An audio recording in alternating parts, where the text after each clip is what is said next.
Naam, mtazamaji wa Anuari TV, karibu sana kwenye kipindi cha The Golden Boot. Na kwa siku ya leo tunakwenda kuangalia taarifa ambayo inahusu klabu ya Young Africans. Na ni rasmi sasa, klabu ya Young Africans imekwisha mtambulisha mchezaji beki wa kati raia wa Ivory Coast. Huyu si mwingine ni Oumar Farouk Komara, ambaye Young Africans kwa siku ya leo tayari imekwisha mtambulisha, mzaliwa wa Novemba 19 mwaka 2000, ambaye anakwenda kujiunga na Young Africans katika nafasi ya ulinzi wa beki wakati. Huyu ni mchezaji ambaye kwa msimu uliopita alikuwa hapo huko katika ligi ya soka nchini Afrika Kusini kwenye timu ya Golden Arrows, timu ambayo ndio ametokea kocha mkuu wa wakati huu wa klabu ya Young Africans bwana Mang'oba Ngliti. Kwa hiyo moja kwa moja Farouk Komara ametambulishwa rasmi katika klabu ya Young Africans, na namba zake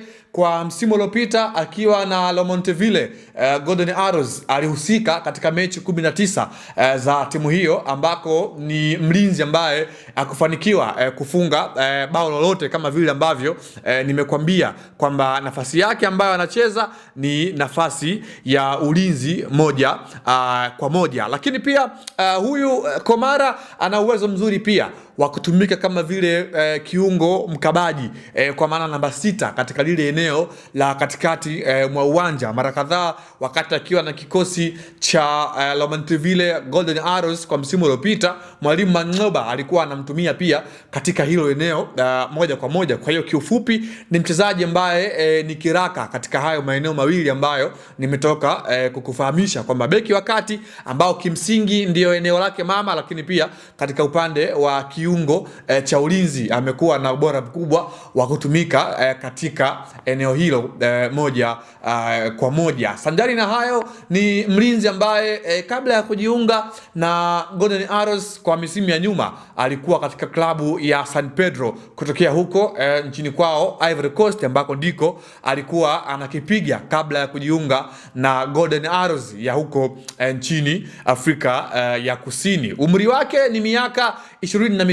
Unaona jinsi gani ambavyo umri wake unaweza ukawa faida kubwa kwenye kikosi cha Young Africans kuelekea msimu ujao, kutokana na energy ambayo anaweza akaitoa kiwanjani na the way ambavyo anaweza akawa na ile fighting spirit na endurance ambayo itakuwa na faida kwa asilimia kubwa kwenye kikosi cha wananchi Young Africans. Na katika upande wa physical appearance ana urefu wa mita 1.84. Hii ina confirm jinsi gani ambavyo atakuwa na faida ya kuwin zile area balls na ground duels ambazo watakuwa anaziwin kama mlinzi wakati moja kwa moja. Ana uzito wa kilo 76 katika zile small details ambazo mchezaji amejiunga nazo kwenye kikosi cha Young Africans, na hii tu ni sehemu ya maandalizi ya klabu ya Young Africans kuelekea msimu ujao, msimu mpya ambao Young Africans atakuwa ana harakati nyingi kwenye mashindano kadha wa kadha ambako atakuwa anashiriki, yakiwemo pia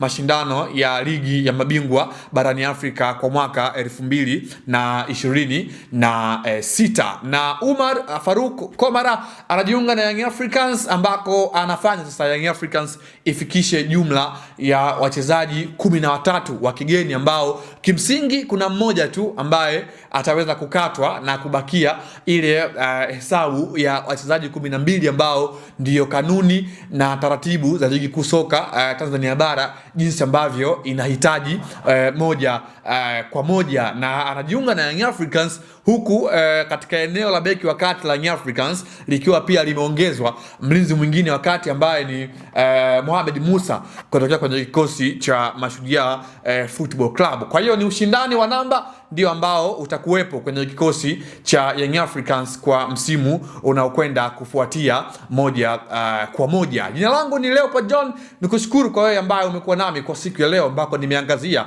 juu ya hichi ambacho Young Africans kwa siku ya leo wamekifanya mara baada ya kumtambulisha Farouk Oumar Komara, beki wakati huyu ambaye pia ana uwezo mzuri wa kutumika katika eneo la kiungo cha ukabaji ndani ya Young Africans. Hadi wakati mwingine, nyuma ya kamera alikuwepo Agnes Aloy.